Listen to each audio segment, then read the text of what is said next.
우리 세대에 한 번도 경험하지 못했던 이 큰 경험을 하면서 다 이제 참 마음이 무겁고 목회자로서도 그 무게감이 서로 대화를 목회자들하고 나눠보면 참 크다는 걸 느낍니다. 지어낸 이야기입니다만 인간 성격의 그 형성 과정을 설명해주는 그런 이야기다 생각이 들어요. 어떤 부부가 아이가 없어서 몹시 초조하게 기다렸는데 마침 아들을 낳았어요. 어머니가 너무 기쁘죠. 너무 기뻐서 말로 표현할 수 없는 그 마음으로 있는데 밤에 천사가 나타나서 참 오랜만에 이렇게 어렵게 얻은 아이를 위해 한 가지 소원이 있으면 말해보라고. 그래서 대뜸 어머니가 이 아이는 고생을 안 하고 모든 사람으로부터 사랑을 받는 아이가 되게 해주십시오. 그렇게 했더니 그 소원을 들어주어서 아이가 자라면서 고생도 하지 않고 부모와 형제와 선생님과 이웃의 사랑을 독차지하면서 칭찬을 받았어요. 어느 날 천사가 좀 시간이 지나서 또 찾아와서 만족하느냐 그때 그 한 가지 소원을 들어줬는데 어머니가 후회스럽다면서 지나치게 사랑받고 자란 우리 아이가 너무 이기적이 되고 자기 중심적이 되고 너무 마음이 교만해서 다른 사람을 이해하지 못하는 성격으로 목아나 있는 그렇게 얘기를 하면서 다시 한번 소원을 간청했습니다. 이제 우리 아이가 앞으로 살아가는 동안 사랑받기보다는 사랑할 줄 아는 사람, 베풀 줄 아는 사람이 되게 그렇게 좀 해주십시오. 그래서 천사가 어떻게 얘기했는지 그건 안 나와 있더라고요.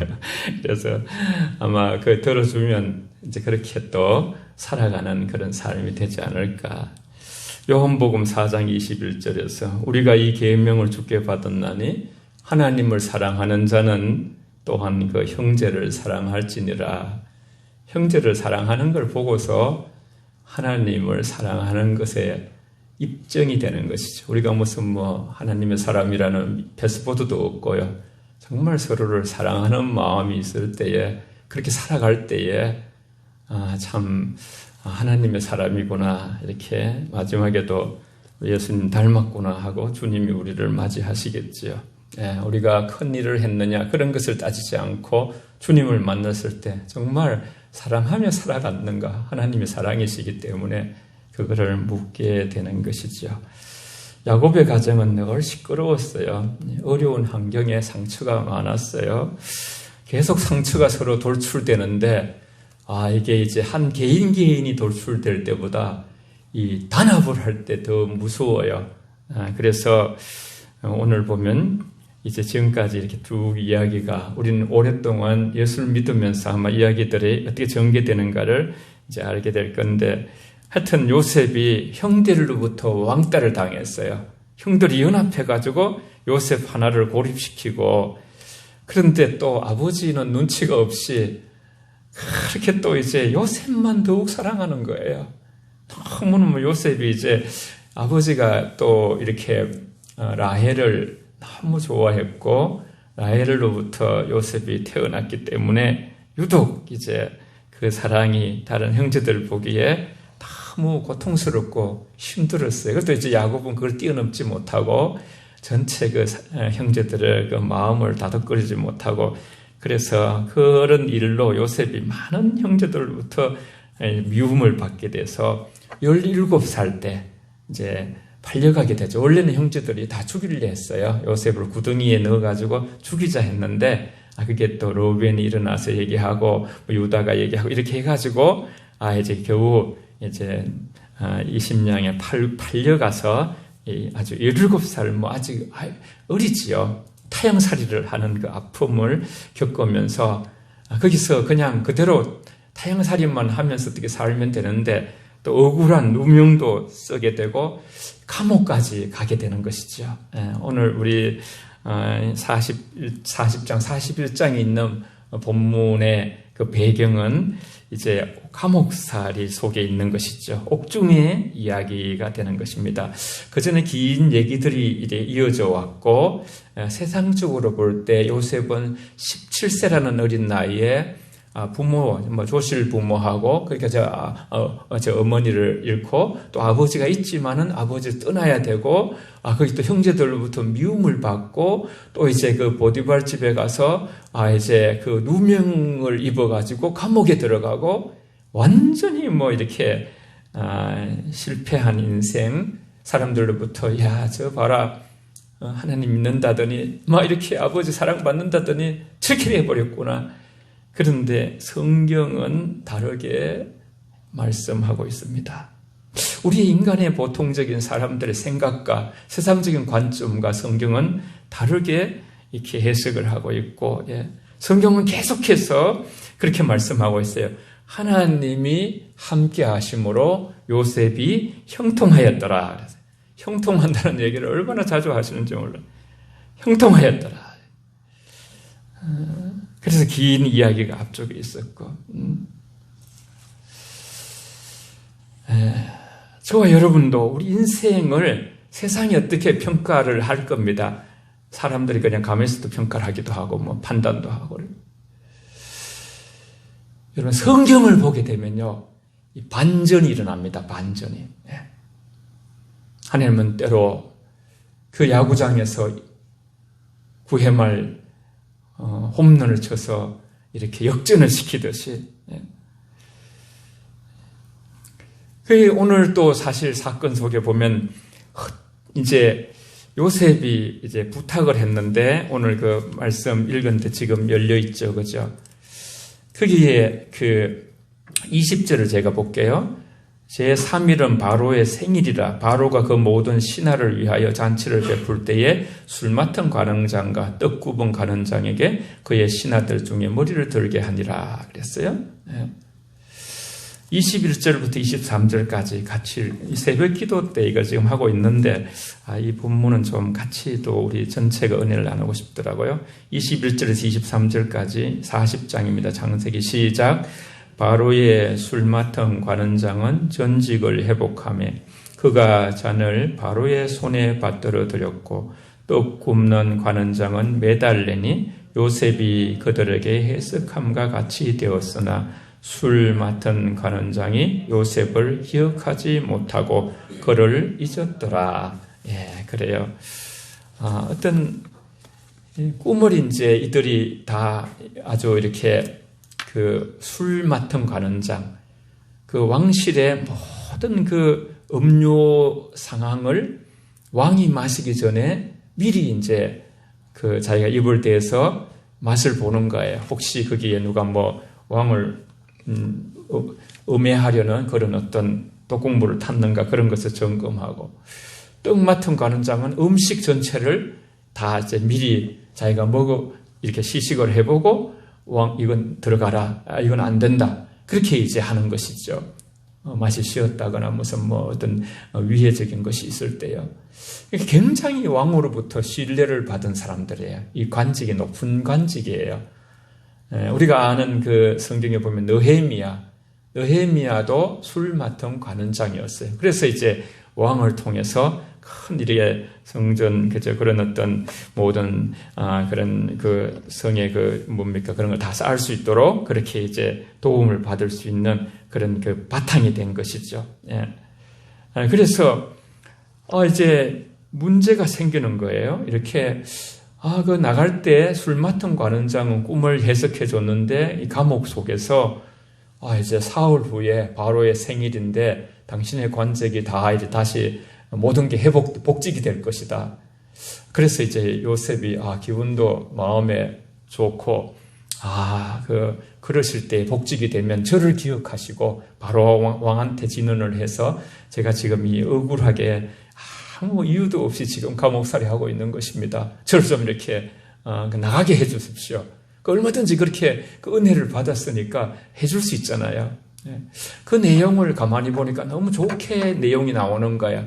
그러니까 떡 맡은 관원장도 높은 사람입니다만 그 히브리 청년 젊은 청년에게 그래 네 이렇게 꿈 얘기도 좀 알아봐라 했더니 그 꿈은 바로 사흘 후에 이렇게 바로의 생일 때에 당신이 죽게 됩니다. 이렇게 이제 하나님 주신더라고만. 그렇게 요셉은 늘 그런 식으로 어릴 때도 꿈이 그저 뱃집 집단이 이렇게 자기한테 10집단이 절을 하고 그럴 때 형제들이 그걸 이제 형제들한테 알려가지고 또 해와 달이 또 이렇게 구부리는 것을 보면서 또 말했더니 해와 달인 부모가 또 그렇게 하는 것을 이렇게 아버지는 그것을 마음에 담아두었다. 그런 말씀이 꿈꾸는 요셉이죠. 예.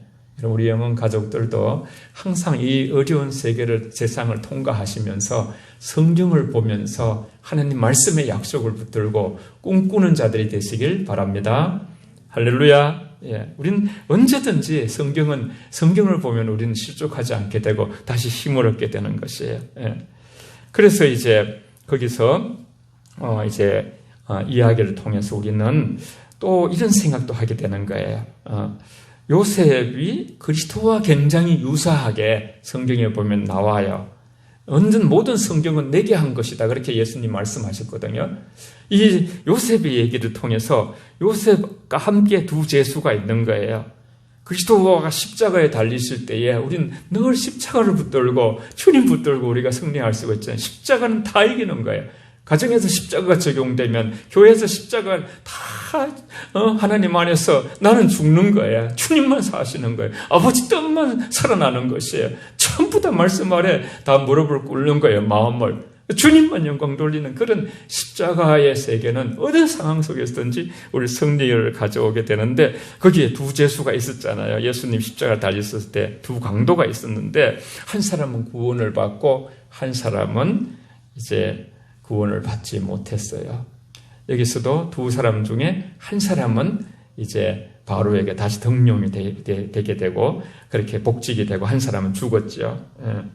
그래서 그때에 그 한 사람이 예수님 십자가 때 그리스도께 당신의 나라에 임하실 때에 나를 좀 생각하소서 그렇게 이제 그 강도 중에 한 사람이 예수님께 말씀하는 게 우리가 이렇게 지금 현재 말씀과 오버랩 되지요. 술 맡은 관원장에게 당신이 그 복직이 됐을 때에 나를 좀 생각해서 기억하소서 내 얘기 좀 해주소서 나 지금 억울한 상황에 있어서 지금 좀 밖에 나가야 되겠습니다.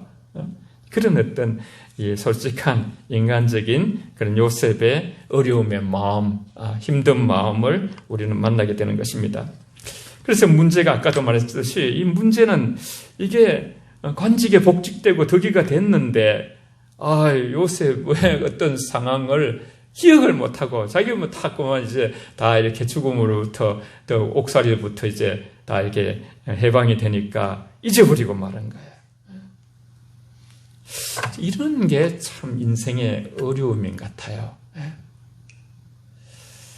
꼭 이 술 맡은 관원장만 아니라 받은 은혜를 기억하지 못하는 문제는 바로 우리 인생의 문제가 아닌가. 사실 모든 것이 하나님의 은혜인데 아침에 일어났을 때 눈을 뜬 것도 하나님의 은혜고 여기까지 걸어오시는 것도 은혜고 제 말을 지금 들을 수 있는 것도 은혜고 볼 수 있는 것도 우리가 영적으로는 또 하나님을 이제 믿음의 눈으로 볼 수도 있잖아요. 보이지 않지만 하나님은요. 이 세상을 이렇게 우리가 다 보이잖아요. 꽃도 보이고 우리가 여러 가지로 해요. 모든 것이 하나님의 은혜인데 그 은혜를 우리는 잘 기억하지 못하는 것이죠. 우리가 인생을 살아오면서 다 부모님으로부터 우리가 큰 은혜를 받고 이 땅에 왔죠. 또 다 이웃으로부터 은혜를 받고 지난번에 말씀드린 대로 참 멸치 하나 먹어도 우리가 그죠? 그 멸치를 잡으려고 저 바다로 나가서 그 배가 아마 뒤집히기도 하고 그렇게 많은 사람들이 고생을 하는 걸 우리는 몇 푼을 주고 또 사 먹게 되는 것인데 전기가 이렇게 환하게 써 있고 이렇게 마이크가 지금 나오고 있는 것도 다 이제 발전소에서 오늘 또 쉬는 날이라도 거기가 점검하는 분들이 계시고요. 우린 다 모든 것이 하나님의 은혜죠. 십자가는 엄청난 은혜고 부활도 은혜고 재림도 은혜일 거고요. 그렇게 우리는 함께 죽고 주님과 함께 사는 은혜인데 한번 자꾸 여러분이 자주 고백을 하면 좋은데 한번 같이 따라해 보세요. 모든 것이 하나님의 은혜입니다. 시작. 모든 것이 하나님의 은혜입니다. 할렐루야. 다 우리가 마스크를 써야 되는 상황이고 실내에서도 이제는 그렇죠. 그렇게 우리가 대면하기 어렵고 그런 상황 속에 우리가 방역해 나가고 있지만은 여러분 우리의 심령, 마음의 중심에 자아서 우리의 마음은 이 고난의 시절에 주님과 더 가까워지는 저와 여러분 되시길 바랍니다. 예. 그래서 이게 이제 2년, 41장에 보면 이제 오늘 읽은 본문에 보면 만 2년이란 세월이 그냥 흐르는 거야. 2년 후에 바로가 꿈을 꾼 적, 나일강에서 이렇게, 그죠? 아름다운 살찐소가 있고, 이렇게, 그죠? 그런 게 쭉 나오는 이야기가 있지요. 여러분, 이 본문에서 우리는 하나님의 백성을 구원하신 데는 하나님의 정하신 때가 있다는 것을 성경은 분명하게 말씀하고 있는 것이에요. 역사의 어떤 주인이신 하나님께서 모든 것을 결정하신 때가 있고 때로는 굉장히 한 가지 어려운 그 문제도 하나님이 딱 갖고 계시다 그랬죠. 그것이 바로 예수님께서 말씀하셨죠. 예수님이 재림하셔서 다시 오시는 것은 당신 자신도 알지 못한다. 오직 아버지의 권한에 속해 있다.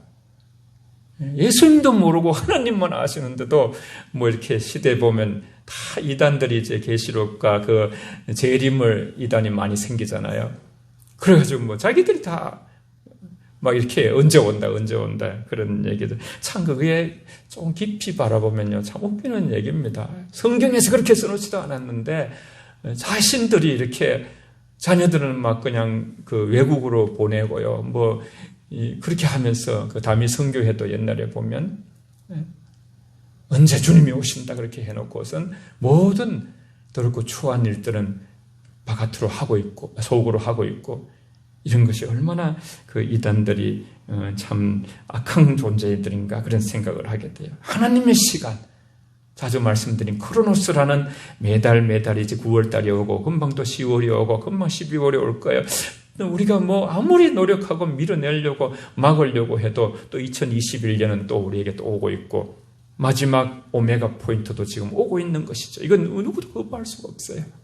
하나님이 하시는 일들이고 카이로스, 하나님의 시간의 때에 비록 지체될지라도 우리가 결국 오고야만은 하박국 선지자를 우리가 보면 하박국이 시로 되어 있거든요. 그런데 하박국 선지자가 그 시대에 너무 불평등한 거예요. 공의가 무너지고 다 굽어져서 아주 악한 자들이 많이 떵떵거리고 많은 것을 재산을 축적하고 막 이렇게 권력을 잡고 그렇게 하고 아주 이렇게 선한 사람들이 고통을 받고요. 그런 어떤 시대였는데 하나님 앞에 막 하박국이 막 이렇게 거의 성경을 처음에 보다 보면요. 하나님, 어찌 이렇게 하십니까? 어찌 이렇게 하십니까? 그렇게 하는데 하나님께서 두 번 깊이 하박국을 향해서 말씀하시잖아요. 하나님이 다 보고 계신 것이죠. 그러면서 그렇게 말씀하시고 온 땅이 그 앞에 잠잠할지어다. 이 묵시는 정할 때가 정한 때가 있나니 더디 기다릴지라도 지체되지 않고 반드시 이루리라. 하박국 2장 3절에 그렇게 말씀하시면서 오직 의인은 믿음으로 살리라. 믿기 힘든 상황에서도 믿음으로 살아라. 믿으면 산다. 믿음만이 살 길이다. 그래서 요한일서 5장에 보면 하나님의 아들 예수 그리스도가 하나님의 아들이심을 믿지 않는 자는 세상을 이길 자가 없다는 것입니다. 예수 그리스도가 하나님이 그리스도에게 이 땅을 다 위임하셨습니다. 우리는 그리스도가 이 세상의 주인이심을 믿고 그분을 높이고 그럴 때 하나님이 아들을 귀히 여기는 자를 귀히 여겨주고 그런 나라를 귀히 여겨주신다고 약속을 하셨습니다. 네. 바로의 꿈, 그래 바로가 꿈을 꾸는 거예요. 두 분을 이제 꾸는데 그 꿈이 다 같아요. 내용이 그 내용 자체는 같은 거예요. 그런데 마음에 막 번민이 생기는 거예요. 아침에 일어났는데 막 너무 견딜 수 없이 고통스러운 거 힘든 거예요. 마음이. 여러분 요셉을 하나님께서 미리 애굽으로 보내시고 나중에 70명의 요셉의 가족들을 이스라엘에도 살리시고 또 430년간 하나님이 하나님의 나라의 백성들을 이렇게 만드시는데 계획을 하셨는데 그 계획이 이루어지려면 바로 앞에 요셉이 만나져야 되거든요. 그래서 이 상황을 보면요. 이렇게 오늘 그 꿈을 애굽에도 여러 사람들이 있거든요. 그렇게 해가지고 여러 가지 그 마음의 범민은 있는데 점수라도 부르고 8절에 보면 41장에 무슨 그저 현인들 아주 뛰어났다는 사람들 다 불렀어요. 그런데 그 꿈을 해석할 자가 없는 거예요. 여러분, 해석할 자가 없어야 되는 거예요. 하나님이 다 조율하시는 거예요. 또 어떤 사람이 잘못 해석했는데 그걸 바로 왕이 잘 해석했다 하고 받아들여도 안 되는 거예요. 요셉이 등장해야 되는 거예요. 여러분, 역사의 무대에 힘들고 어려울 때, 골리앗이라는 그런 어려운 문제가 있을 때 하나님은 다윗을 준비하시고 등장케 하시고, 모세가 애굽을 출애굽을 해야 되는데 하나님은 아직도 태어나지 않은 모세를 생각하면서 모세의 어릴 때부터 모세가 태어날 때 산파를 하나님이 만지시고, 또 모세가 이렇게 그 3개월이 되어가지고 완전히 그냥 울음소리가 커져버리니까 사내 아이로서, 그러니까 또 갈대 상자에 껴서 나일강에다 던졌는데 그때 마침 또 바로의 공주가 나오고 그때 어머니인 요게벳이 나오고, 그래서 유모로 삼게 만들고 바로의 공주의 마음속에 이 길을 내 아들로 삼아야 되겠다는 마음을 주고 여인들을 등장시켜가지고 모세가 죽지 않도록 살리시면서 40년간 기다리셨다. 그래도 안 돼. 80년을 기다린 후에 하나님께서 출애굽을 시키는 일에 모세를 등장시키는 것입니다. 그런 세월이 어렵고 힘들지만 상황이 우리 개인적으로나 어떤 국가적으로 세계적으로 볼 때도 그래도 하나님은 언제나 이 역사 가운데 이미 우리에게 하나님의 아들을 주셨고 주님의 아들의 그 말씀으로 이 세상을 움직여 가시고 계시고, 그리고 이 어려운 이 상황 속에서 또 요셉이 바로와 만나도록 하나님께서 만들어 가시기 위해서 어떤 사람이 와도 해석이 안 되는 거예요. 그러니까 다 물리쳐버리고 그런 상황에 있는데, 그런 상황이 되니까 거기에 술마통 관원장이 다 상황을 보니까 이게 좀 어려운 상황, 바로의 아주 기색이 별로 안 좋고, 이거 어렵다. 그때 이제 가물가물하게 2년 전에 그 히브리 청년 그가 내 꿈을 해석해가지고 그게 맞아떨어졌지? 그 생각이 떠오르게 되는 거예요. 성령님은 우리에게 어려운 상황들 속에서 기억나게 하시고 우리를 말씀으로 하나님의 영광을 위해 살아가도록 우리를 회개시키시고 참여시키시고 변화시켜 가게 하시는 줄 믿습니다. 할렐루야. 하나님은 하나님의 영으로 감동된 요셉으로 하여금 바로의 꿈을 해석해 하여서 그렇게 해서 이제 바톤이 이제 요셉에게 넘어와야 되기 때문에 어떤 사람도 되지 않고, 그래서 가만히 요셉을 보면요, 꿈꾸는 요셉이 사실은 자신이 곡식 땅과 해와 달의 꿈을 형제들과 아버지한테 얘기했을 때는 그것 때문에 시기심과 질투가 일어나가지고 환난을 당했어요. 환난을. 그렇지만은 이제 바로는 또 같은 꿈을 이제 해석하는 것인데, 이번에는 이 꿈을 해석함으로 말미암아 자신의 감옥살이가 해방되는 그런 길로 들어서는 거예요. 인생의 길, 내리막길과 오르막길. 잡힐 때가 있고 풀려날 때가 있고, 전도서 3장에 보면 죽을 때가 있고 살 때가 있고 날 때가 있고 자랄 때가 있고 여러 가지 때에 대해서 말씀하실 때 우리가 이것을 신학교에서는 때의 신학이라고, 때의 신학. 하나님이 모든 것을 결정하실 때 우리가 이런 것을 보면서 하나님이 결정하시는구나. 하나님이 모세를 요셉을 이렇게 등장시키는구나. 하나님이 그 모든 계획을 이루어 가시는구나. 하나님의 나라를 하나님이 주도해 가시는구나. 이런 어떤 우리 안에 깨달음이 생길 때 저와 여러분 안에 하나님에 대한 신뢰가 더 깊어지고, 그것이 바로 우리의 영혼 속에 믿음으로 이제 발생되어서 믿음이 자라게 되는 것이죠. 바로 앞에 선 요셉, 오늘요. 사실 술 맡은 관원장에 여러분 연구를 해보면요, 그때 내가 은혜를 받았지, 요셉을, 그런 마음이 아니라 아첨하듯이 바로 앞에서 그렇게 했지만은 하나님은 그것도 쓰시는 것. 시편에 보면 하나님 안에 손 안에는 빛과 흑암이 일반이라 그랬어요. 일반이라. 모든 것을 협력하여 이루시는 하나님은 성경에 우리가 이해하지 못하는 어려운 말씀들도 있어요. 하나님이 바로를 하나님이 만드셨다고 그렇게 말해요. 하나님의 영광을 위해서 악한 바로를 마음을 10번씩이나 애굽에서 이렇게 재앙을 내리잖아요. 그 강하게 반대하고 그래야 그게 재앙이 계속 내리지게 되는 거 아니에요. 애굽은 그걸 다 신이었거든요. 개구리도 신이고 이도 신이고 나일강도 신이고 특히 장자는 전부 신이었어요. 그런 자들이 다 이제 죽음으로써 큰 실물 교육을 시킨 것이죠.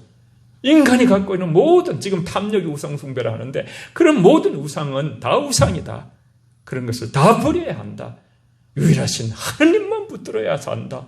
그것만이 유일하신 하나님만이 참 하나님이시고 우리가 경배할 믿음의 대상이라는 것을 가르쳐 주신 것이죠. 미리 출애굽하기 전에. 그래서 하나님은 다 모든 것을 쓰시면서 하나님께서 자기 백성을 해방시켜 주시는 가장 적당한 때임이 마침내 판명되는 것이, 만일 술 맡은 관원장이 처음부터 2년 전에 생각이 나가지고 나오자마자 요셉을 석방했으면요, 우리가 볼 때 요셉은 너무나 히브리 땅에서 아버지 그립고 자기 또 동생이 있거든, 동생 그립고 형제들 미워했지만요, 그렇지만은 또 지나고 나니까 어머니도 그립고, 그래서 아마 히브리 땅으로 돌아갔을 것입니다. 그러면 축복받지도 못하고 또 이제 하나님의 뜻이 있는데 아버지 뜻이 요셉을 통해서 이루어지지 않았을 것입니다. 그런데 결국 2년 동안 더 감옥살이를 하게 되고, 거기서 다 그 왕실에 그 사람들이 갇히는 곳이에요. 거기는 그 감옥이 다른 그런 감옥이에요. 거기에 왕실의 감옥, 아주 그냥 높은 사람들이 자꾸 오는 거예요. 거기서 모든 그 애굽의 통치 영역에 있는 재무 행정을 다 거기서 1대1로 다 요셉이 받고, 그 감옥에서도 요셉은 성실해서 모든 것을 감옥에서도 맡기고 그랬어요. 오늘 마지막에 한번 강고 시간에 해보겠습니다만,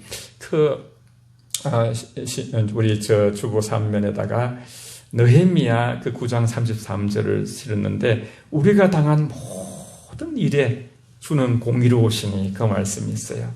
참 아주 깊은 말씀이에요. 우리가 당한 모든 일에 주는 공의로우시니,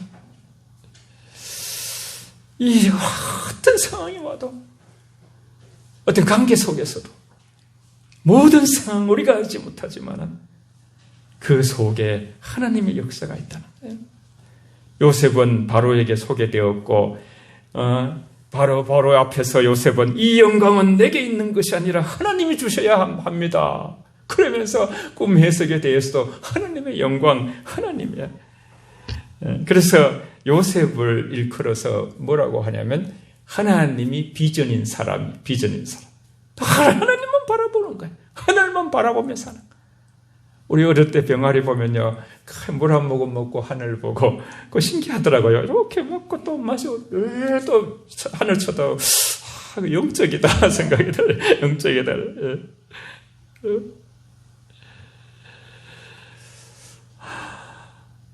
한번 해봅시다.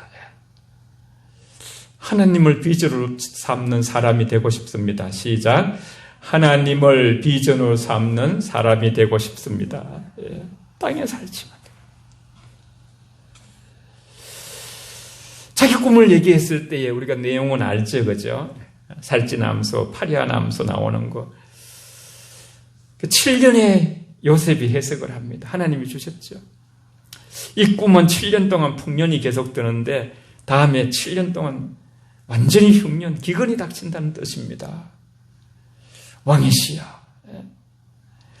이 풍년과 흉년이 있는 이 세상 속에서 풍년이 있을 때에 왕이 한 사람을 택하시고 여러 이 나라에 앞으로의 흉년이 오는 것을 미리 대비하셔야 됩니다. 인생이에요. 인생이 바로 풍년과 흉년의 인생이지. 이 세상이라는 것이 풍요와 빈곤을 왔다 갔다 하면서 사인 코사인처럼 거죠. 지금은 온 세상이 코로나로 인해서 굉장히 어려운 시대죠. 내리막길과 같은 어려운 시대죠.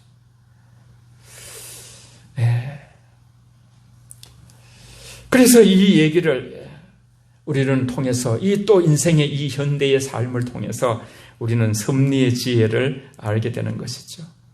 하나님은 태초부터 이렇게 지금까지도 그러셨고 하나님이 하시는 일은 모든 것이 공의로우셔서 이스라엘 백성들, 하나님의 뜻에 하나님의 사람들을 그렇게 미리 보내시기 위하여 애굽에 요셉을 불러오게 하시고 바로 앞에 서게 하시고 바로 앞에 하나님이 주신 지혜로 하나님께서 바로 그 요셉을 이렇게 만드시고 그 하나님이 주신 지혜를 말할 때에 바로는 영광스럽게 요셉을 그래? 그러면 네가 맡아라. 여러분 그냥 바로가 기분이 좋아서 이렇게 아무도 해석 못하는 가운데 요셉이 해석함으로써 그 애굽을 맡기게 한 게 아닙니다. 요셉은 준비된 사람이에요. 오랜 세월 동안 13년이라는 17세에서 30세까지 13년의 긴 세월 동안 계속 내리막으로 가는 것 같지만은 그 속에서 그 시대에 애굽을 맡을 수 있는 제2인자로 설 수 있는 자가 요셉이 가장 준비된 사람이라는 것. 하나님이 뒤에서 그 일을 작업하셨다는 것. 이것을 우리는 믿음으로 받아들이고 하나님께서 역사 가운데 그렇게 우리는 다 알지 못하지만 여러분 세속의 기쁨이라는 것은 다 소멸되는 거예요. 풍년이 왔다가 7년째 흉년이 오면 사람들은 아우성치고요. 막 불평하고 원망하고 그렇게 되지만은요. 그러나 여러분, 저와 여러분들이 주님의 십자가를 붙들고 주님을 붙들고 영원한 하늘나라를 붙들고 믿음으로 살아갈 때 하나님 안에서만 모든 인간에게 영원한 기쁨이 있는 줄 믿습니다. 그래서 정말 이 바로는 그 조언을 받아들여서 풍년 7년 동안 바로는 싼값으로 곡식을 다 이렇게 사들이고 또 저장해 두었죠. 모든 곡식들을 백성들도 먹을 만큼은 놔두고 다 사들였어요. 그래서 창고를 다 저장해 두었어요. 저는 참 이것을 이래 준비하면서 한 주간 요셉 같은 지도자가 이 나라에 나 태어나야 되겠다. 대통령부터 이렇게 요셉 같은 지도자가 국회나 어떤 법이든지 뭐든 그저 이렇게 그런 국무위원들 속에 일어나서 대책 없이 막 퍼주고 국가빚이 너무나 많이 지금 늘어나 있고 몇 년 사이에 국가빚이 너무나 커져서 제가 알기로는 확실한 건 600조인가 너무너무 많아졌대요. 다음 세대에 얼마나 큰 짐이 되는가. 어르신네들은 자꾸 나이 많아지고 노령화되고 초고령화 시대를 앞으로 미래에 바라보면서 우리가 미래를 생각하면서 젊은이들 삶이 힘들지 않도록 그렇게 해나가야 되는 것인데 여러분 우리가 정말 기도하고 우리가 하나님 앞에 매달리면 하나님께서 요셉을 예비하셨듯이 이 나라에 요셉 같은 지혜로운 하나님의 지혜로 하나님이 감동된 사람이 이 나라를 다스리는 그런 일들이 일어날 줄 믿습니다. 아무리 오늘 요원할지라도 오늘 먹구름이 있을지라도 하나님 앞으로 우리가 돌아가서 회개하고 주님의 뜻대로 살아가게 되면 하나님 믿는 백성들을 위해서라도 하나님은 그 뜻을 이루어 가시는 분이죠. 그래서 바로는 요셉에게 신이 감동한 사람이라고 그렇게 말씀을 하죠. 그 뒤에 보면 그런 말씀이 나와요. 여태 받은 수치에 대한 충분한 보상을 요셉이 받게 되고 총리 대신으로 임명되고 그 이름을 샤보낫 베네아라고 불러요. 비밀을 드러내는 자란 뜻이에요. 하나님께서 요셉에게 지혜와 함께 다른 장점을 후히 주셨고 바로는 그에게 명예를 아낌없이 주어서 하늘과 땅이 연합해서 지도자를 이렇게 세워가시고 이스라엘을 살게 하셨어요. 에녹의 얘기는 잠깐 보겠어요. 같이 창세기 금방 말씀드린 대로 우리 에녹 5장으로 넘어가시면 에녹의 삶은 바로 우리 5장 21절에 보면 65세에 모두셀라를 낳고, 여러분 아시죠? 모두셀라가 최고 많이 이렇게 산 사람이죠. 이렇게 그렇게 하고, 그러니까 다 이제 구약에서는 장수하는 것이 큰 축복이었어요. 그러니까 다 경건한 사람들이 다 장수해 나가고, 그 중에 이제 특별히 다른 사람 다 죽었다 이래 나오는데 에녹에 대해서만 이렇게 간절히 하는데, 여러분 에녹 22절에서 24절까지 같이 읽겠습니다. 22절부터 24절까지 시작. 무텔라를 낳은 후 300년을 하나님과 동행하며 자녀를 낳았으며 그는 365세를 살았더라. 에녹이 하나님과 동행하였더니 하나님이 그를 데려가심으로 세상에 있지 아니하였더라. 아멘. 에녹은 경건한 사람들 속에서 이렇게 아담의 7대 손이에요. 아담의 7대 손으로 족장 중에 가장 빛나는 별이 된 에녹에 대해서 오늘 말씀하는 두 번씩이나, 그죠? 하나님과 나눈 영광스러운 교제에 대해서 말하고 있어요. 그는 하나님, 모두세를 낳은 후 하나님과 동행하였다 그러고, 또 22절에서 또 24절에는 에녹이 하나님과 동행하였더니, 그가 동행하였더니 하나님과, 이 참된 신앙을 보여주는 거예요. 불경건하고 세속적인 사람들은, 하나님 없이 사는 자들은 하나님 덩지고 반대로 가지만은, 그러나 시대 속에 발에 무릎 꿇지 않는 경건한 자들은 하나님과 동행하며 살아가는, 하나님과 동행했던. 그래서 이 하나님이 동행한다는 것은 언제나 우리 안에, 우리 앞에 하나님을 모시고 사는 사람들을 말하는 거예요. 늘 십자가 붙들고 가요. 교회 나와도 다른 거 보지 않는 거예요. 주님만 보고 가는 거예요. 주님만 보고. 말씀만 보고 가는 거예요. 사람 보지 않는 거예요. 사람 보지. 저도 그런 걸 많이 이제 결심하는 거예요. 사람 보고나 목회하지 못하겠구나. 사람은 변할 수 있고 나도 변할 수 있고, 주님만 바라보면서 그냥 굳세게 중심을 붙들고 한 걸음 한 걸음 걸어갈 때에 정말 승리자가 되는 것이구나. 그래서 어려운 환경 조건을 돌파해내는, 하나님만 생각하며 산 사람, 그리고 요셉도 늘 하나님이 비전인 사람, 이 두 사람이 이렇게 제가 오늘 여러분에게 소개하는 거예요. 그는 죽음을 보지 않고 옮겨져서, 옮기기 전에도 하나님 기쁘게 하는 자로 증거를 받았다고 히브리에서 또에서 해석을 해주는 거예요. 세상에서 생활 진정으로 거룩한 사람들은 이 세상을 떠나가는 것도 큰 행복이 되어서, 사도 바울이 나는 여기 사는 것보다 저기 사는 것이 더 낫다고 그렇게 말했어요. 그런데 내가 여기 있는 것이 너에게 낫다고 그런 말씀. 아브라함도 히브리서 11장에 보면 더 나은 본향을 바라본다. 더 나은 본향을 바라본다.